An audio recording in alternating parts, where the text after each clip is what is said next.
reasons na dapat ka nang bumitaw sa relasyon nyo. Number 1, dapat nakahawak ka. Charot.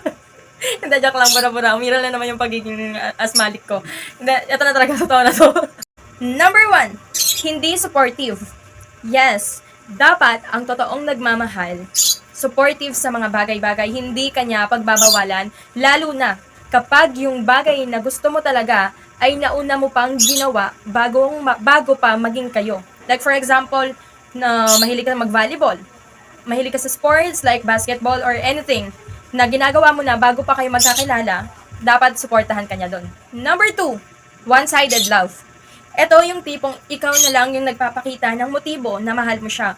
Hindi mo na siya nakikitaan ng interes kapag magkasama kayo. Or hindi mo na nafe-feel na excited siyang makita ka niya. Number 3, no trust. Dapat sa relasyon, kailangan ng trust. Protection yon. Charot. Hindi, joke lang. Kailangan ng tiwala kasi magkaiba ang naniniwala sa nagtitiwala. So, dapat hindi siya nagsaselos sa mga bagay-bagay na alam mo naman na wala kang binibigyang mali siya. So, kailangan ng understanding mind.